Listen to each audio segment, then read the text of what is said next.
الحمد لله الذي هدانا لهذا وما كنا لنهتدي لولا أن هدانا الله، والصلاة والسلام على سيدنا محمد صلى الله عليه وسلم وعلى آله وأصحابه وسلم. السلام عليكم ورحمة الله وبركاته. Watukufu wa Islam, tunamshukuru Allah subhanahu wa ta'ala ambaye ametuwezesha katika siku hii ya leo tuweze kukutana, katupa afya njema na ametuwezesha ili tuweze kukutana katika siku hii ya leo kwenye halaka hii ambayo huendeshwa na kuletwa kila Jumamosi na Jumapili kwa kupitia njia ya simu. Kwanza kabisa ningependa kutoa shukrani za dhati kwa ndugu zangu wote ambao kwamba mnatupata na mmeweza kuhudhuria, si kwa kupenda tu kusikia sauti ya shekhe ama mambo mengine, isipokuwa ni kusikia maneno yake Allah subhanahu wa ta'ala. Vile vile tunazidi kumwomba Mwenyezi Mungu atufungue vipawa vyetu ili tuweze kunufaika kwa yale ambayo kwamba shekhe wetu atakuwa ametayarishia kwa siku hii ya leo. Shekhe wetu wa leo si mgeni kwetu, ni ndugu yetu, ni maarufu, ameshawahi kutupa darasa, kuelimisha, na tunategemea siku hii ya leo atazidi kuelimisha, na Mwenyezi Mungu atujalie tuweze kunufaika kwa yale ambayo ametuandalia inshallah. Bila kupoteza muda, ningependa kutanguliza kufungua kitabu chetu hichi. Kama kawaida huwa tunafungua na usomaji wa Qur'ani tukufu ili tupate rehema zake Allah subhanahu wa ta'ala. Na msomaji wetu wa leo ningependa kumkaribisha Sheikh Musa Hakizimana kwa jina maarufu Moji kutoka maeneo ya Phoenix, Arizona. Tafadhali Sheikh.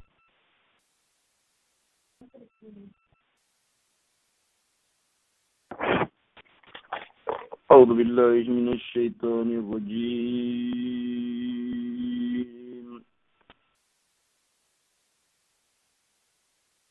بسم الله الرحمن الرحيم.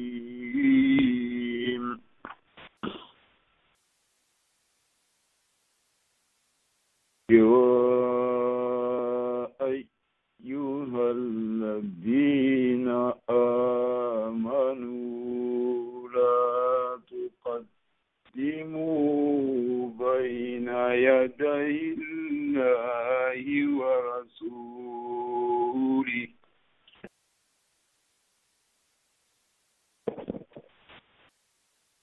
لا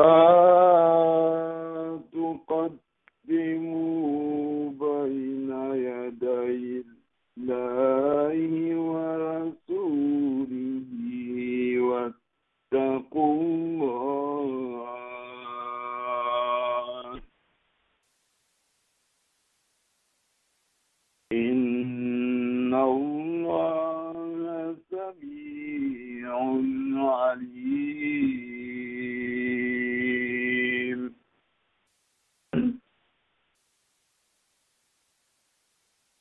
يا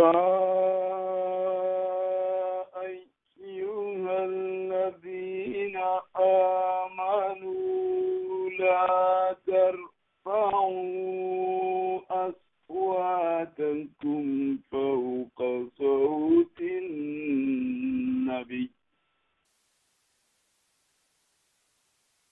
لا ترفعوا أصواتكم فوق صوت النبي ولا تجهروا له بالقول كجهر بعضكم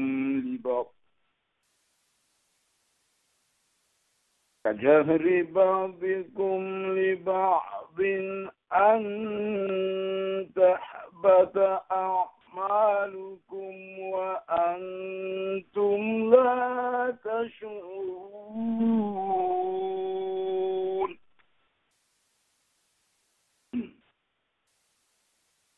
إن الذين يغضون أصواتهم عند رسول الله أولئك الذين امتحن الله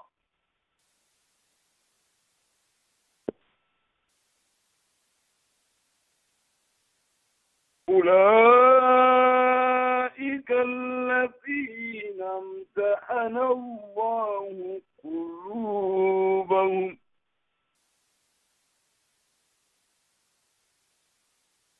إن الذين يغضون أصواتهم عند رسول الله أولئك الذين امتحن الله قلوبهم للتقوى أولئك الذين امتحن الله قلوبهم للتقوى لهم مغفرة وأجر عظيم إن الذين ينادونك من وراء الحجرات أكثرهم لا يعقلون ولو أنهم صبروا حتى تخرج إليهم لكان خيرا لهم والله غفور رحيم صدق الله العظيم.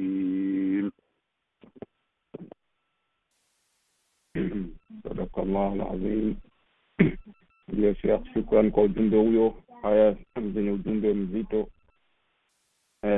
Tunashukuru kwamba kabla ya kumkaribisha Sheikh, ningependa tena kurudi labda muelezo ambayo kwamba nilizungumza hapo mwanzo. Wengi nategemea labda wamezoea kusikia sauti yangu kwenye kutoa ima kwenye matangazo ama kwenye ujumbe fulani, na wamezoea kusikia labda sauti ya Sheikh Omar na Sheikh Mahmud katika hii siku ya Jumamosi. Ni kwamba ndugu zetu huo wawili hao wamepatwa na udhuru fulani, ndio maana nimewajibika kuchukua nafasi hii ya leo. Ninayo ishara kubwa kwa wao kuniwezesha kunipa nafasi hii. Alhamdulillah, nazidi kutoa shukrani zangu. Ni kwamba Sheikh Hussein kama tunavyomfahamu ni ndugu yetu ambaye kwamba anapatikanika maeneo ya Idaho, ipo hapa Marekani, na kisha darasa hapo kabla niliweza kumkaribisha Sheikh Hussein. تفضل شيخ. جزاكم الله خيرا. الحمد لله رب العالمين وبه نستعين على أمور الدنيا والدين وصلى الله على نبينا محمد وعلى آله وأصحابه ومن تبعهم بإحسان إلى يوم الدين وسلم تسليما كثيرا. يقول الله تعالى: يا أيها الذين آمنوا اتقوا الله حق تقاته ولا تموتن إلا وأنتم مسلمون. يا أيها الذين آمنوا اتقوا الله وقولوا قولا سديدا يصلح لكم أعمالكم ويغفر لكم ذنوبكم ومن يطع الله ورسوله فقد فاز فوزا عظيما. ويقول عليه الصلاة والسلام: اتقوا الله حيثما كنت وأتبع السيئة الحسنة تمحها وخالق الناس بخلق حسن. السلام عليكم ورحمة الله وبركاته. Ndugu zangu Waislamu, kwanza kabisa namshukuru Allah subhanahu wa ta'ala, Allah yule ambaye alionijalia wakati kama huu na siku kama hii ya leo nikawa niko mzima wa afya na nikiwa ninapumua na pumzi yangu nikawa ninaitumia katika radhi zake Allah subhanahu wa ta'ala. Namuomba Mwenyezi Mungu subhanahu wa ta'ala anijalie amali hii ya kufikisha da'wa kwenu ile ambao iliyokusudiwa kwa ajili yake Allah subhanahu wa ta'ala. Anijalie katika mizani ya hasanati yangu siku ya kiyama. Na namuomba Allah subhanahu wa ta'ala atujalie mimi nanyi miongoni matendo haya ambao tunaotenda yenye kumridhisha Allah subhanahu wa ta'ala, atujalie miongoni mwa matendo yale ambao itakuwa ni sababu mojawapo ya kusamehewa sisi madhambi yetu tuliyotenda. Na atujalie tendo hili miongoni mwa matendo yale ambayo yatakayetusababisha tukaweza kuingia katika pepo zake Allah subhanahu wa ta'ala. Amin. Baada hapo, ndugu zangu Waislamu, bila kupoteza muda nitumie fursa hii ama wakati huu kwa kuweza kupanda katika jukwaa kama hili, na lengo na maana ni kwa ajili ya kukumbushana na kupatiana nasaha katika dini yetu. Mada ambao niliandaa kwa ajili yenu ndugu zangu Waislamu, anwani yake ubaya wa kukaa na watu wabaya, ama athari mbaya ya kukaa na watu wabaya. Nikisema hivi ndugu zangu Waislamu, na kusudia na maanisha pindi ambapo tutakapokaa na watu wabaya, ni tabia gani mbaya ambao tutakaozirithi kutokana kwao.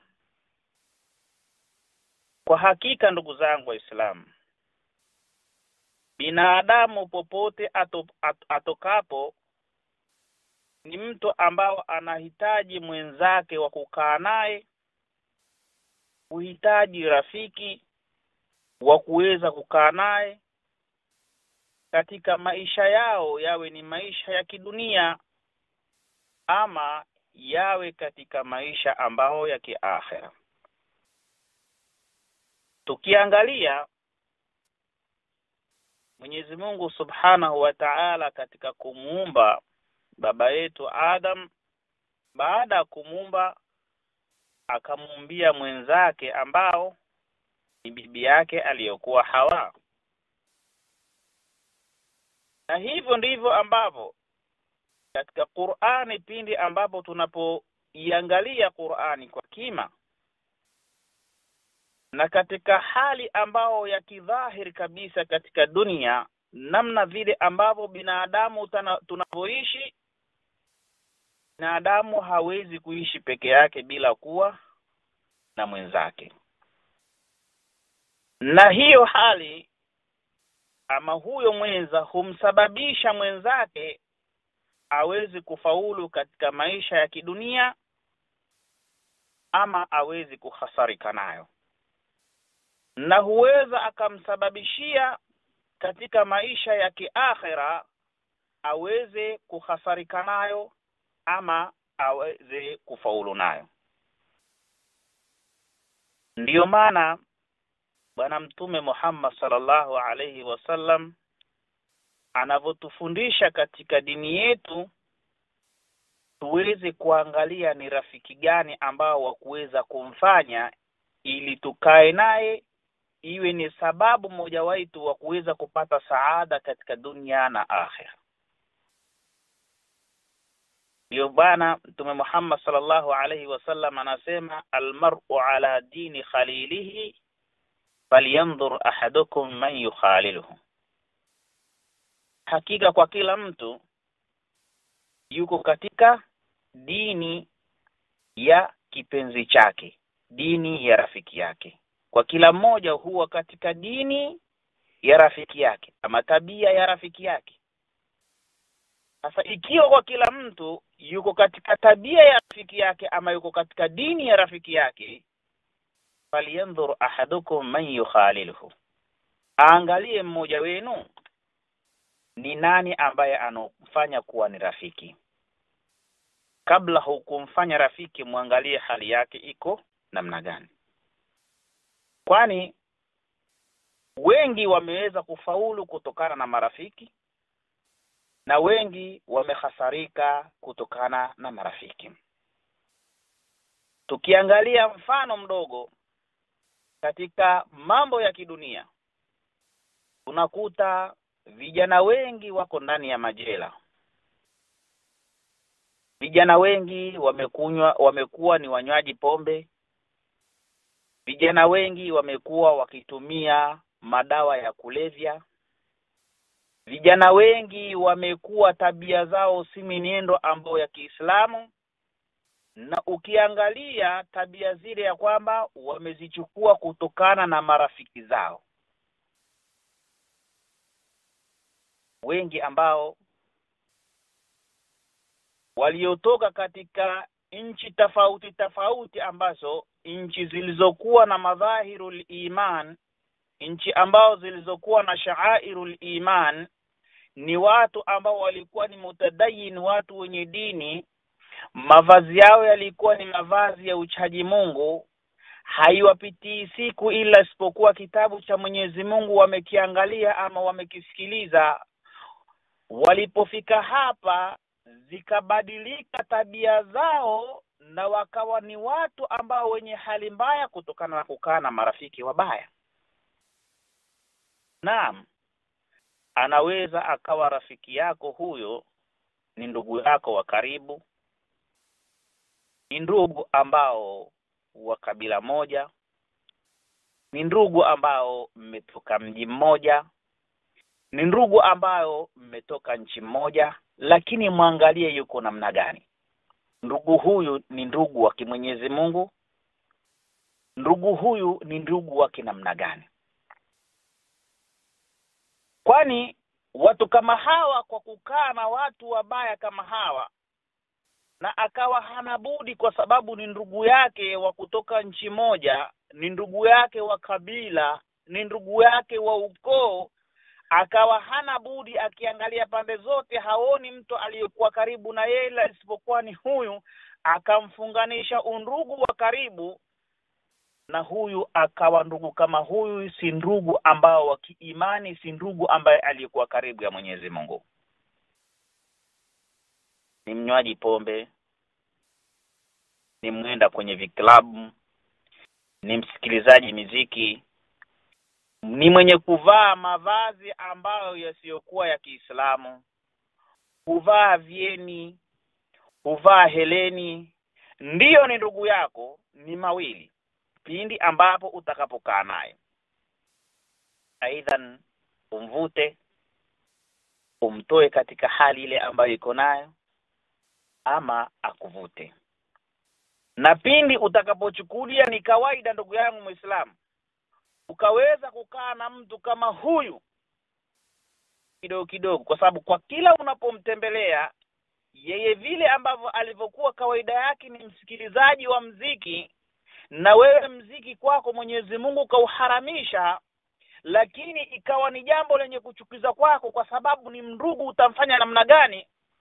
Ukakaa naye, kisha mziki ukazoea katika kifua chako, ukawa kwamba ni kama ni jambo la kawaida. Ikawa ni jambo la kawaida, na pindi itakapokuwa kawaida, mwisho utaanza kukaa kutingisha kichwa, miguu, na kuwa ni mchezaji. Na hapo ndipo mwanzo wa fasadi yako wewe kutoka katika mipaka ya Mwenyezi Mungu. Ndiyo maana masahaba wa Mtume Muhammad sallallahu alayhi wasallam wakisema, wanasema, innakum la ta'maluna a'malan ya adaqqu fi a'yunikum min ash-sha'r kunna lana'udduha fi 'ahdi rasulillahi sallallahu alayhi wasallam min al-mawbiqat. anasema masahaba, nyinyi mnatenda matendo haya pindi ambapo mnapoyatenda mnayadharau sana, yanakuwa ni madhambi madogo sana mbele ya macho yenu, kama vile ukubwa wa unyele ama udogo uembamba wa unyele ulivyokuwa kiasi chake. Mnaona hichi ni kitu kidogo tu, si kitu kikubwa sana. Lakini wanasema maswahaba, madhambi kama hayo sisi tulikuwa tunachukulia katika zama zetu miongoni mwa madhambi ambao yenye kuangamiza. Tumwangalie shair anasema nini. Anasema, la tahqiranna dhunuba saghiraha wa kabiraha innal jabala min alhasa. Msiadharau madhambi madogo yake na makubwa yake. Kwa hakika mlima ule ambao mnauona, jabali lile mnaoliona, limetokana na changarawe. Mawe madogo madogo ndio yalianza yakakua mpaka mwisho wake yakawa nini? Yakawa ni mlima. Na tabia ya madhambi, ndugu yangu Muislamu, dhambi, mtu hatendi dhambi mpaka ukamwona limemtoa ndani ya Uislamu, ama hatendi dhambi mpaka likamfikisha awe ya kwamba ni mvunja rekodi, alianzia madhambi madogo. Kwa sababu tabia ya uovu huo ni kama vile nyororo ama cheni. Nyororo, kwa sababu nyororo tabia yake ama cheni, pindi itakapotoka hii huingia nyingine, ikitoka hiyo nyingine huingia nyingine, kwa sababu yamefungana mpaka mwisho wake inafanya nini? Cheni ile huzunguka yote kutokana na kufungana kama vile. Na dhambi kawaida yake, ndugu yangu Muislamu, lile dhambi dogo linakaa katika, unakaa nalo, linakuwa kawaida kwako, linakufikisha step ya pili, dhambi ya pili. Lile la pili litakayekuja litakuwa ni dogo, litakufikisha step ya tatu. Utaenda, itakuwa ni kawaida, itakufikisha ngazi nyingine, mpaka mwisho wake iwe kwamba ni kama mnyororo ule ambao uliozungukwa. Madhambi kwako yote yatakuwa kwako ni madogo. Madhambi kwako yatakuwa nini? Hakuna kile kilichokuwa kubwa. Rahma ya Mwenyezi Mungu utaisogeza zaidi kwenye kifua chako kuliko adhabu ya Mwenyezi Mungu. Ndio maana wengi unaona pindi wanapotenda madhambi wanasema inna Allaha ghafurur rahim. Ni kweli Mwenyezi Mungu ni ghafurur rahim. Mwenyezi Mungu ni msamehe wa madhambi, lakini ni shadidul iqab. Yeye ni mwenye adhabu kali, Mwenyezi Mungu Subhanahu wa Ta'ala. Sasa huyu ndugu yetu ambaye iliyokuwa mwanzo wake ya kwamba ni ndugu tu, akakaa na ndugu yule ni jirani, ni ndugu wa karibu, lakini ndugu huyu si ndugu ambaye aliyekuwa iko karibu na Mwenyezi Mungu, si ndugu ambaye aliyekuwa iko katika taa ya Mwenyezi Mungu. Ukienda nyumba yake masaa 24 miziki inalia, kwenye masikio yake haitoki miziki, usikiliza miziki. Wewe ndio mwenye kumvisit ama mwenye kumtembelea kwa kila mara, na ukifika katika nyumba kama ile hali imekaa kama ile, ni mawili: ima umvute umtoe katika hali ile mbaya, na pindi ambapo utakaponyamaza utavutwa wewe. Pindi utakapovutwa ni kama vile tulivyoelezea, mziki itakuwa kwako ni jambo la kawaida, kwa sababu kila unapofika kwa rafiki yako unasikia makelele kama yale. Pindi unapoyasikia yatazoea yale makelele katika masikio yako, itakuwa ni jambo la kawaida. Rafiki huyu kinywaji chake yeye ni pombe, na wewe umekaa naye, yeye hunywa. Kesho ulipotoka kwenye mziki utafika kwenye pombe. Ukinywa kwenye pombe utafika katika mavazi ambao ni suruali wanaoziita katakundu wenyewe, zilizokuwa ziko nusu ya tako. Utatoka utatafuta nyororo ambao ya kufungia ng'ombe ama magari, utaning'iniza kwenye shingo yako. Heleni utavaa. Mwendo wako utakuwa ni mwendo wa kushangaza. Hautojua sala, hautojua ibada yoyote. Qur'ani itakuchukiza. Muziki itakuwa ni jambo lako lenye kustarehesha. Na hivyo ndivyo ambavyo tunavyoona wengi ambao walipotoka katika miji yao iliyokuwa na katika sha'airul Islam, kwa sababu ya kujifanyia marafiki wabaya, ikafikia hali yake pindi utakapomwona utajiuliza, huyu ni yule ambaye nilikuwa namjua ama ni mwingine? Vipi shekhe, umekuwaje? Mbona hali yako imekuwa hivi? Anakwambia ni Marekani bwana, tuombee Mungu bwana, Mwenyezi Mungu atuongoze. Naam, falyanzur ahadukum man yukhalilu, aangalie mmoja wenu ni nani ambaye mwenye kumfanya rafiki. Utaona mwanamke ambao wa Kiislamu pindi alipokuwa ni mwanamke mutadayinan, mutahashiman, mutahajjiban, mwanamke ambaye mwenye dini, mwanamke mwenye heshima, mwanamke mwenye busara, mwanamke mwenye kumwogopa Mwenyezi Mungu Subhanahu wa Ta'ala, akapata shaitani kumfanya rafiki. Shaitani huyu nywele zake ziko wazi, shaitani huyu ni mwenye kuvaa suruali, shaitani huyu Qur'ani yake ambayo humburudisha katika moyo wake yeye ni music. Mwanamke mwenye hijabu, mwenye swala tano, mwenye kumwogopa Mwenyezi Mungu Subhanahu wa Ta'ala, akawa rafiki yake ni shaitani kama huyu. Ndiyo jirani yake, ndiyo ndugu yake wa karibu, wanatoka nchi moja, akiangalia pande zote haoni mtu karibu kuliko yeye kwa sababu anaongea lugha moja. Sasa yeye ndo akawa ni mtu wa karibu, akamfanya kuwa ni rafiki. Naam, ni mambo mawili: umtoe katika hali ile ambayo iliyokuwa rafiki yako huyu mbaya, huyu shaitani, umlete katika uchaji Mungu, ama akuvute wewe akupeleke katika ushaitani. Na usipofanya hivyo, hali yako itakuwa ni kuanzia kwenye music iwe jambo lako la kawaida, kesho hijabu utaitupa, utaiweka kando, kesho kutwa nywele zitakuwa ziko wazi, utavaa vazi ambao liliokuwa halina sitara, itakuwa ni kama kala iliyopakwa kwenye mwili wako. Suruali, mabanati wa Kiislamu wanavaa suruali ambao aura zao hazifichiki, hakuna pazia aina yoyote yenye kuzuia, kila kitu kilivyokuwa kinaonekana kama ilivyokuwa.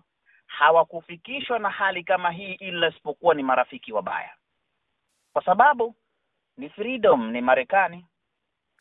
Hakuna mtu atakayekuulizia kwa nini umefanya hivi. Ukiangalia pembezoni kote watu wanatembea hali kama hiyo. Rafiki yako uliokuwa naye usubuhi na mchana, hali yake imekaa kama hivi. Wewe hijabu yako ni wewe peke yako, yabidi hijabu hii, kama hukupigania jihadi ya kuweza kuwatoa wale katika hali kama waliokuwa nayo na ukawaleta katika hali inomridhisha Mwenyezi Mungu Subhanahu wa Ta'ala, shaitani itakupiga jihadi na kukupeleka kule. Hiyo utaishia kubaki nywele wazi, utaishia kuvaa mavazi ambayo yaliyokuwa hayasipazia, mavazi yasiyomridhisha Mwenyezi Mungu. Hali yako itakuwa ni hii, mwanamke wa Kiislamu. La, utakuja mwanamume asiyokuwa si halali yako, atakaa ndani ya nyumba, kwa sababu kama vile tulivyosema, madhambi ya kwamba kawaida yake huanzia dogo, yakifatana mpaka yakawa ni mlima wa madhambi, kwa sababu ni cheni kimefungana. Na hivyo ndivyo ambavyo Mwenyezi Mungu Subhanahu wa Ta'ala alivyotuelezea, kalla barana ala qulubihim ma kanu yaksibun. Nyoyo zao zimekuwa zina kutu, nyoyo zimekuwa ni nyeusi kutokana na makosa ambao walikiyafanya. Bwana Mtume Muhammad sallallahu alaihi wasallam anasema nini? Anasema mja wakati ambapo anapokuwa yeye hana madhambi, moyo wake unakuwa uko msafi kama vile kioo ilivyokuwa kisafi. Akitenda dhambi, huanguka katika moyo wake kitone cheusi, kikaangukia kwenye moyo pale. Akitubia, Mwenyezi Mungu humsamehe, kinafutika kile kitone.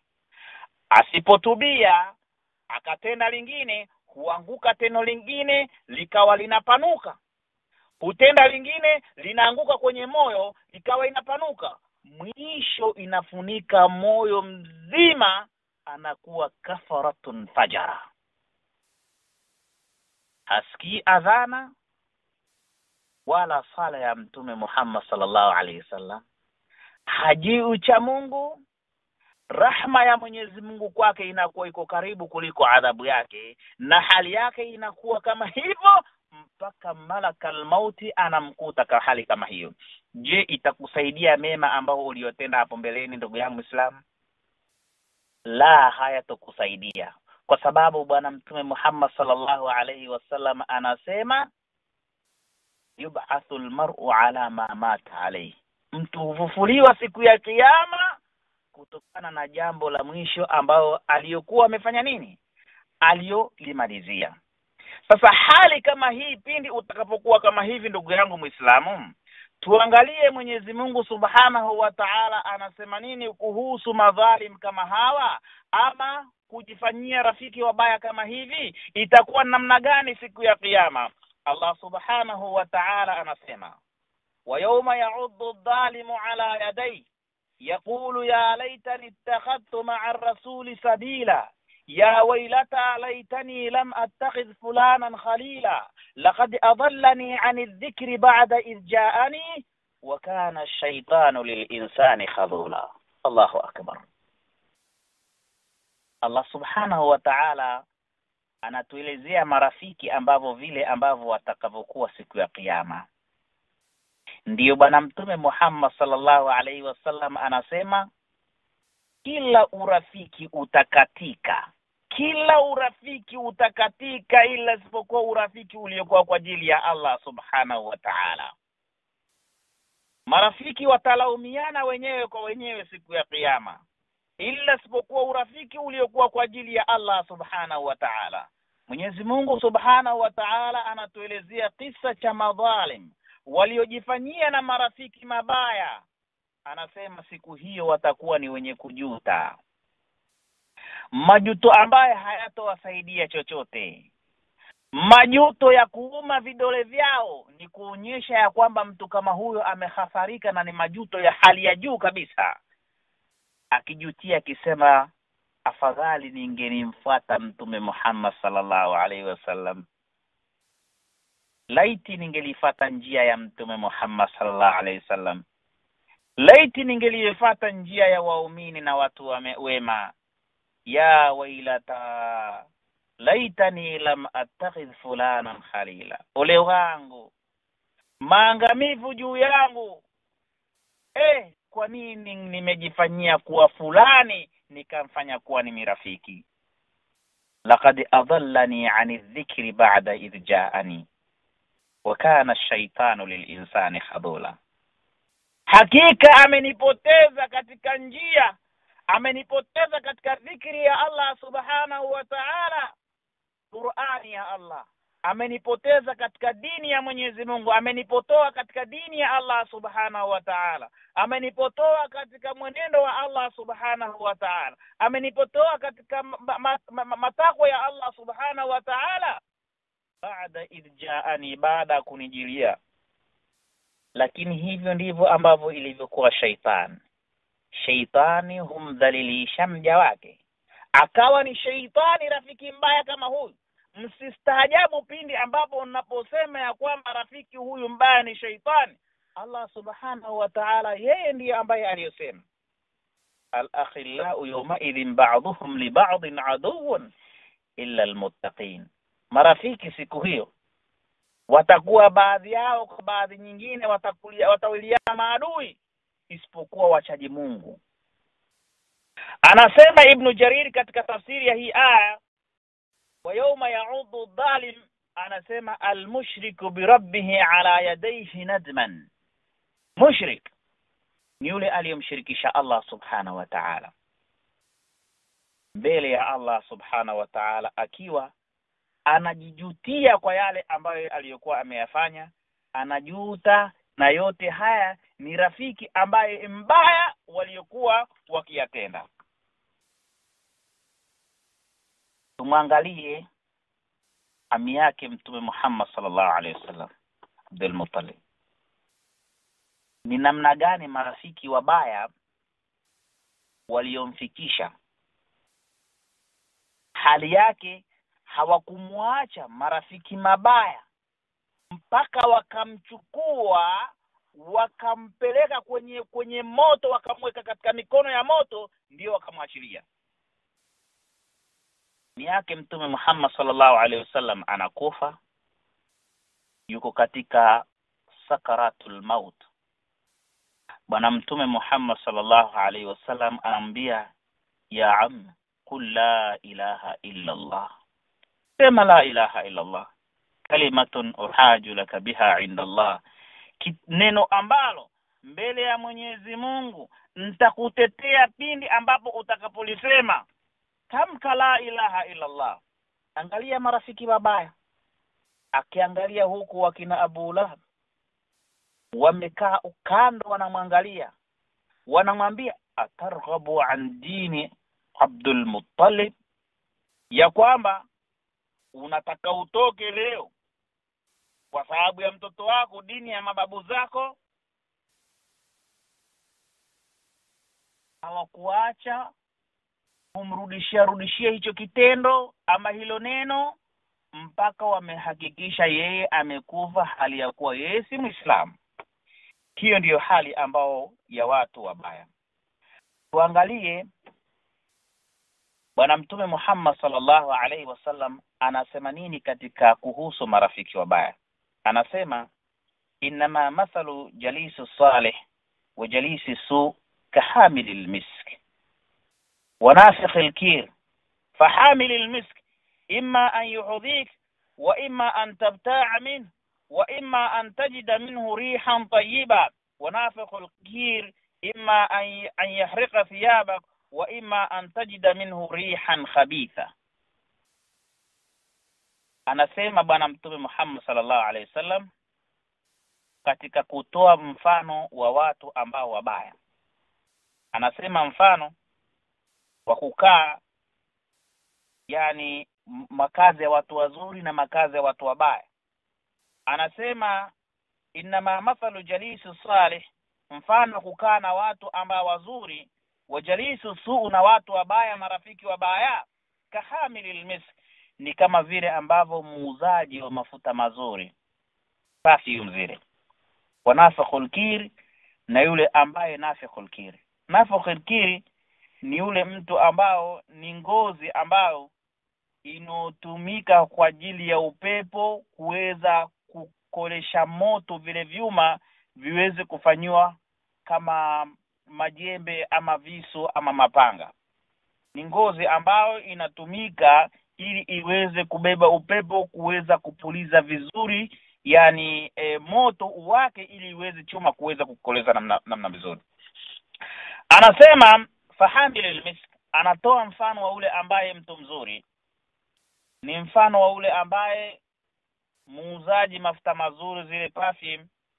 Anasema pindi ambapo utakapokaa na mtu mzuri ni sawa sawa umekaa na mtu ambaye muuzaji mafuta mazuri kama perfume. Pindi utakapokaa muuzaji perfume, utakapokaa naye ni faida ngapi? Ama ununue kwake, nunua imekuwa yako, ama akupatie yeye kwa bure, ama akupatie, ama yani aweze kupata harufu mzuri kupitia kwake, kwa sababu vitu anavyoviuza vote ni vitu ambavyo vinatoa harufu mzuri. Zote ni faida. Pindi utakapokaa na mwanachuoni mchaji Mungu, utakapokaa naye wewe haukosi faida, kwa sababu mara zote yeye ni mtu wa Mungu na yuko karibu na Mungu. Tabia zake ni tabia zenye kumridhisha Mungu, maneno yake ni maneno yenye kumridhisha Mungu, mwendo wake ni mwendo mwenye kumridhisha Allah subhanahu wa ta'ala. Kwa hivyo hautohasarika wakati wowote pindi ambapo utakapokaa na mtu mzuri ambaye aliyokuwa ni rafiki mzuri. Ni sawa sawa na muuzaji wa mafuta mazuri ama perfume. Ni matatu katika mambo hayo upate moja wapo, akupatie hiyo ni ilmu. Chukua akupatie ya kwamba usikie harufu mzuri, ni maneno yake aliyokuwa mazuri kwa mtu mzuri ambao uliokaa naye, ama ununue ni ilmu ambayo aliyokupatia akakufundisha ilmu ukaondoka nayo, umebaki nayo, kwa sababu kitu utakapokinunua umebaki nacho moja kwa moja. Ama utakapokaa na mtu mbaya, ni mfano wa huyu mtu ambao hali ya pili bwana Mtume sallam aliyomtaja wanafiq al-kir, tuliyesema huyu ni msonara. Yeye kazi yake anatengeneza vyuma kwa kuvibadilisha kuwa majembe, machuma na hali zingine. Sasa yeye huchukua ngozi na kuweza kuitengeneza ili iweze kubeba upepo na kuweza kupuliza vile vyuma iweze kukolea moto ili vitengenezwe kwa vilainike, vitengenezwe kwa hivyo ambavyo vinavyotakikana. Sasa mtu kama huyu, maadamu kazi yake ni kazi ya moto, lazima majasho yatamtoka, na sehemu patakapotoka jasho ni harufu mbaya ambayo iliyokuja. Sasa mtu kama huyu pindi utakapokaa naye, wewe ni mawili ama matatu, uweze kusikia harufu mbaya, kwa sababu kazi yake ni kazi ngumu. Upate harufu mbaya kupitia yeye, ama ayuhrika thiyabak, achome nguo yako, kwa sababu kazi ile anayofanya pale ni kazi ya moto. Anapuliza moto na kuweza kukolesha vyuma viwe vyekundu, vitengenezwe kwa vile ambavyo vinavyotakikana, ama kwa hali inayotakikana, iwe ni jembe ama ni panga. Moto utaruka, cheche za moto katika makazi taruka, zitakufikia katika nguo. Kama hazijakufikia, basi hizo cheche za moto, harufu mbaya katika mwili wake utaisikia. Na hiyo ni pindi ambapo utakapokaa na watu wabaya. Rafiki mbaya huyo, mwenye kutoa harufu mbaya, mwenendo wake usiomridhisha Allah subhanahu wa ta'ala, mdomo wake mchafu, anaosikiliza machafu, mwenendo wake mchafu. Achome nguo yako, maana akupande na ile tabia yake mbaya, kama vile alivyokuuzia muuzaji mafuta mazuri, perfume, akakupatia perfume, na huyu akakuchoma nguo yako ikawa ni zawadi yake, akakupatia na hiyo tabia mbaya, mwisho wake ukawa mwanamke mchafu asiyomcha Allah subhanahu wa ta'ala. Zinaa kwako ni jambo la kawaida, kutembea kuchi kwako ni jambo la fahari, ukawa ni kijana wa Uislamu kwenye mavilabu na kwenye baa hautoki, kwa sababu ya rafiki mbaya kama huyu. Bila shaka ndugu zangu Waislamu, watu wanatofautiana, watu hutafautiana kati yao. Kuna watu wema, kuna watu wabaya, kuna watu ni mifunguo ya kheri, kheri ni mifunguo yao, na kuna watu shari ndiyo mifunguo yao. Ukimfanya rafiki huyo wa kheri, basi wewe kheri ufunguo wake umeupata. Kuanzia leo wewe utaingia katika kheri kama hiyo, na ni pindi ambapo utakapokaa na watu wazuri. Na kuna watu ni mifunguo ya shari, pindi utakapokaa nao, wewe ndio mwanzo wako wa shari, ni maisha yako ya dunia yawe ni ya dhiki, na akhira ukungojea adhabu ya Mwenyezi Mungu Subhanahu wa Ta'ala. Kama vile alivyosema bwana Mtume Muhammad sallallahu alaihi wasallam, inna minan nasi nasan mafatihu lilkhairi maghaliqu lisharri fatuba liman ja'ala Allahu mafatihu alkhairi ala yadihi wa wailun liman ja'ala Allahu mafatiha ash-sharri ala yadihi. Bwana Mtume Muhammad sallallahu alaihi wasallam anasema, ikiwa insha Allah nitamalizia naona wakati kama unayoyoma, ili niweze kutoa nafasi za maswali insha Allah kwa pale ambapo hapajafahamika. Bwana Mtume Muhammad sallallahu alaihi wasallam anasema, inna minan nasi nasan, katika watu kuna watu, katika watu kuna watu wa kweli kweli, mafatihu lilkhairi, wao ni mifunguo ya khairi, maghaliqu lisharri, wao ni makufuli ambao ya shari. Ni mifunguo ya khairi na ni makufuli ya shari. ya kwamba pa kila palipokuwa na kheri upafungua uingia, na pa kila palipokuwa na shari wao huwa ni makufuli, wakienda wakiyafunga shari kuweza kuizilia. Fatuba liman ja'ala Allahu mafatihul khairi ala yadayhi. Furaha ama fauzu ama janna ama pepo iwe juu ya yule ambayo Mwenyezi Mungu ni fauzu kwa yule ambao Mwenyezi Mungu Subhanahu wa Ta'ala aliyojalia katika mikono yake ni funguo ya khairi, akamwekea kwenye mkono.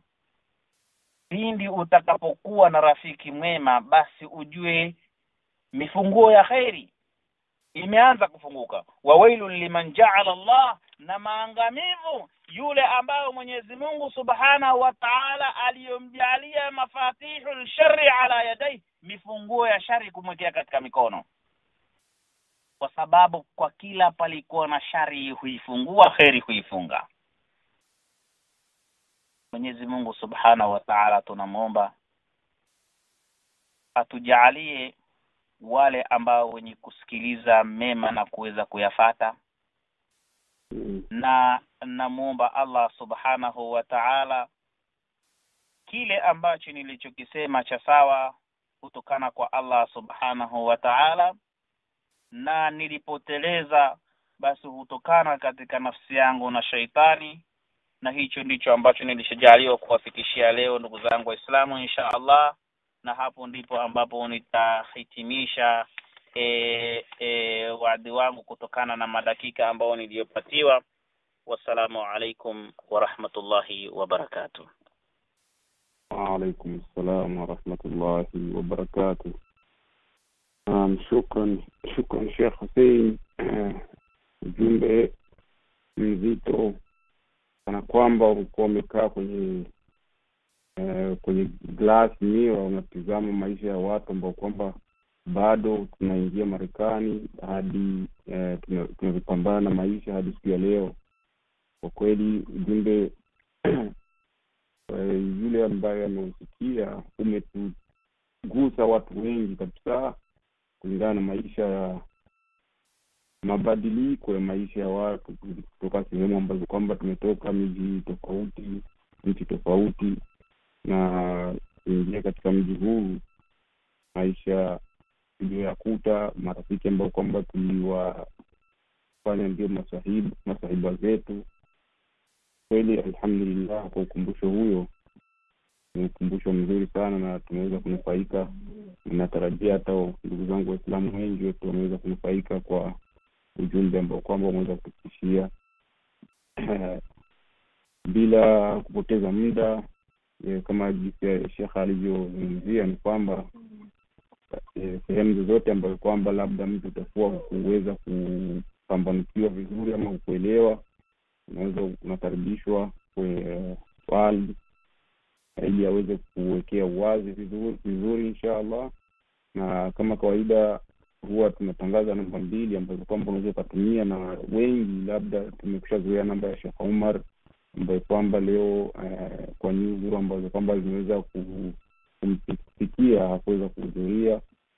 Namba yangu ambayo kwamba ninaitumia kwa kutumia njia za message, unaweza kunitumia message kwenye namba 512-627-7009,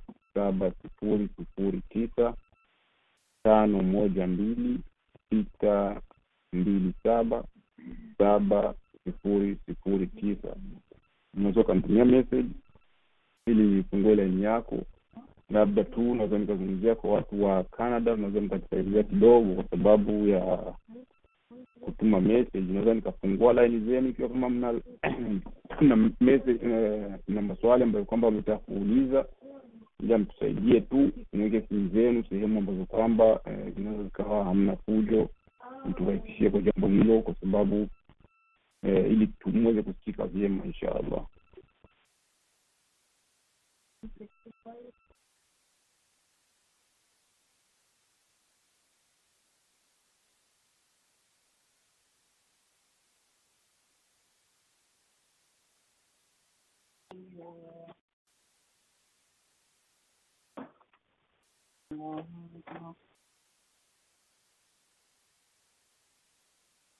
inshallah kwa watu wa Canada, kwa yule ambaye kwamba anaweza kuwa na swali anakaribishwa, anaweza kauliza swali inshallah.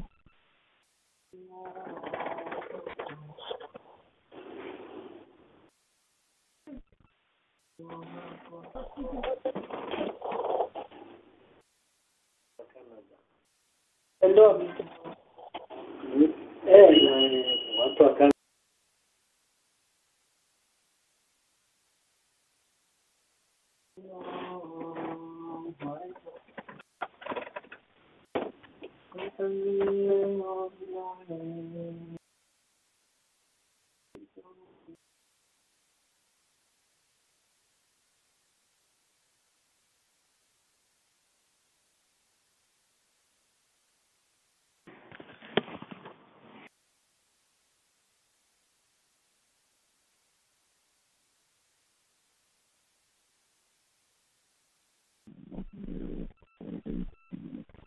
Ndio kuna swali.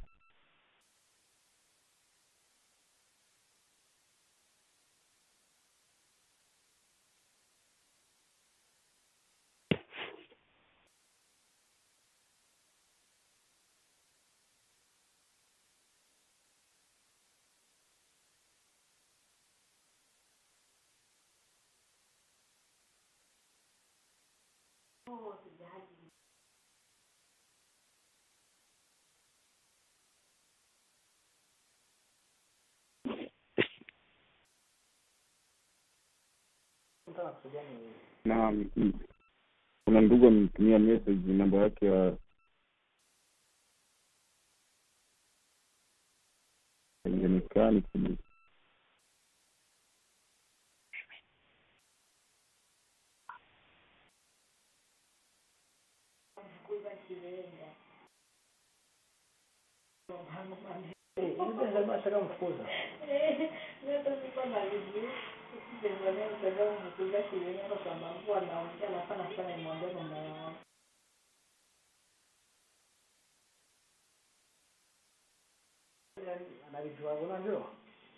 anavijuanga aje mtu.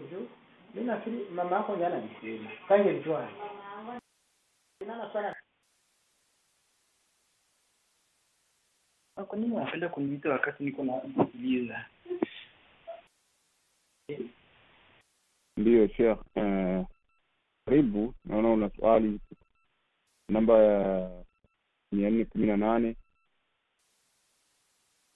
ana inatoka Quebec. Sheikh Suleiman kwa Suleiman, ndio Sheikh, karibu, laini yako iko wazi. Naam, assalamu alaykum wa rahmatullahi wa barakatuh. Wa alaykum salaam wa rahmatullahi wa barakatuh. Naam, nashukuru kupewa nafasi ili niweze kuuliza masala kulingana na mada ambayo Sheikh katuwasilishia leo. Mashallah, ilikuwa ni mada nzuri, imeeleweka. Wallahi lazima Mungu amlipe kila la kheri, amuinue daraja yake, mpope pamoja na Mtume Muhammad sallallahu alaihi wasallam, sote apate mwisho mwema Mwenyezi Mungu Subhanahu wa Ta'ala.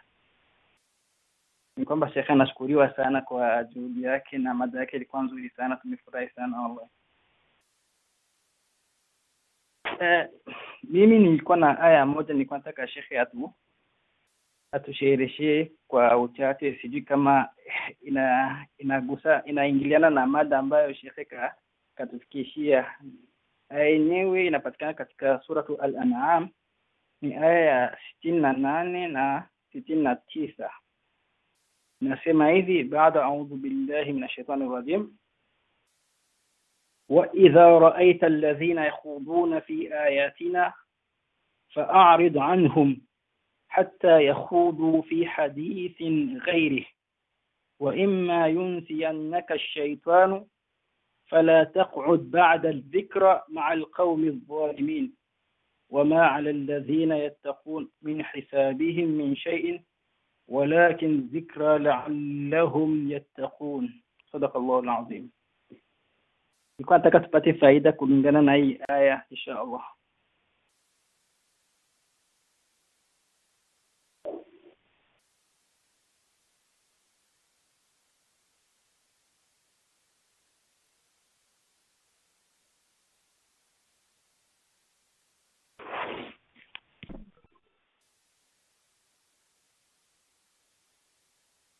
na Sheikh Hussein. Ndio nikia ndugu muulizaji kutokana na hiyo aya ambayo kwamba amezungumzia, kama kuna ufafanuzi zaidi unaweza kutupa inshallah.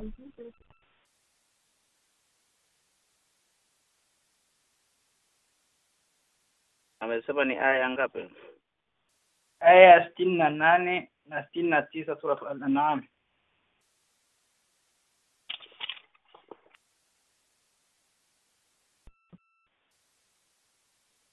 وإذا رأيت الذين يخوضون في آياتنا فأعرض عنهم حتى يخوضوا في حديث غيره وإما ينسينك الشيطان فلا تقعد بعد الذكرى مع القوم الظالمين. Katika mafhumu ya aya hii, Mwenyezi Mungu Subhanahu wa Ta'ala amezungumzia watu ambayo kuzungumza mambo ambayo wasiokuwa na ilmu nayo. Kuzungumza mambo ambayo walikuwa hawana ilmu nao huogelea katika madhambi. Basi Allah Subhanahu wa Ta'ala anatunasihi kama sisi ambao waliokuwa waumini tuweze kuyapatia mgongo mambo kama yale, mpaka watakapoingia hadithi zingine ambao zisiokuwa hizo, yani wakazungumza maneno mengine ambayo yalikuwa mazuri yenye faida. Lakini Allah Subhanahu wa Ta'ala akaendelea kutoa nasaha ya kwamba binadamu kutokana na tabia yake ni tabia ya kusahau. Basi na shaitani kawaida yake yeye huweza kumshawishi ama humsahaulisha mtu katika mambo yaliyokuwa ya khairi, mara nyingine humtumbukiza katika shari, kama vile ambavyo kuweza kuingilia katika mambo ambayo yaliyokuwa hayahusu katika usengenyaji na mambo mengineyo. Allah Subhanahu wa Ta'ala anatusnasihi ya kwamba shaitani atakapowasahaulisha, basi pindi ambapo mtakapokumbuka msiwezi kukaa na watu ambao madhalimu, watu kama hao ambao wenye kudhulumu a'rad an-nas. Kisha Allah Subhanahu wa Ta'ala akarudi kwa wachaji Mungu ya kwamba akisema wama 'ala alladhina yattaquna min hisabihi min shay'in walakin dhikra la'allahum yattaqun. Hayakuwa yani wale ambao wachaji Mungu katika makosa ambayo yanaotendwa na wale ambao watu waovu, hayakuwa juu yao ni chochote, lakini baada ya ukumbusho wa kuwakumbusha huenda wakawa ni wenye kumcha Mwenyezi Mungu Subhanahu wa Ta'ala.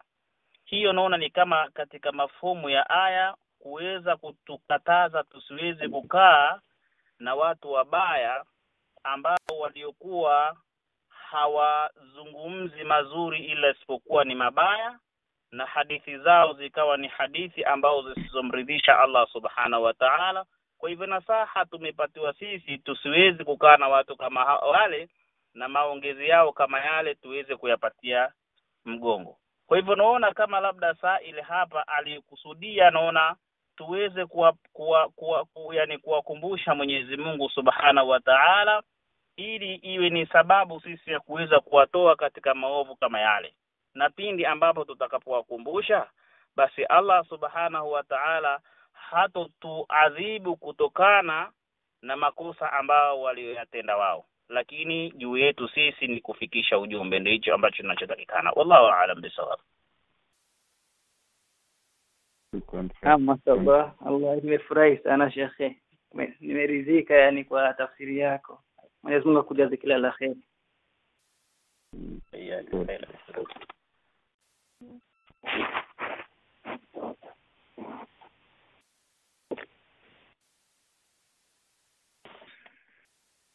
Naam, inshallah.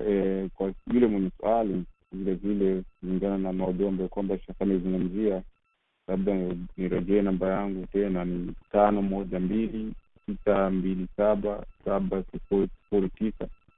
Unaweza ukanitumia message nikafungua line yako uweze kuuliza swali lako. inshallah.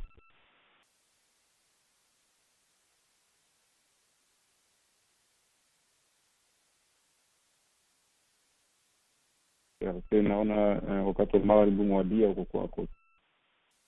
Na wakati umebadilika, tuko na swali moja lingine imebakia kwa magharibi. Kwa bado liko nje kabisa kwetu. Inshallah.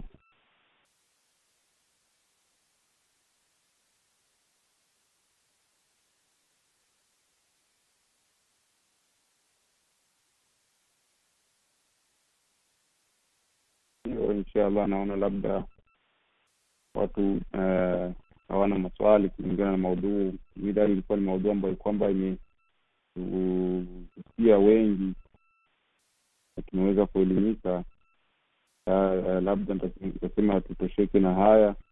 Yaani kama unaweza kutupa dua inshallah ya kufunga kikao tukamalizia hapa kwa leo, kwa sababu ndio naona nimeshafika saa 3 kwa muda ya watu wa East Coast. Ndio inshallah, karibu Sheikh.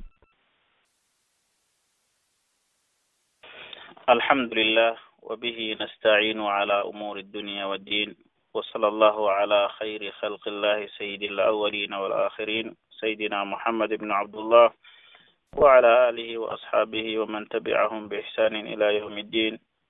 اللهم أرنا الحق حقا وارزقنا اتباعه اللهم أرنا الحق حقا وارزقنا اتباعه وأرنا الباطل باطلا وارزقنا اجتنابه.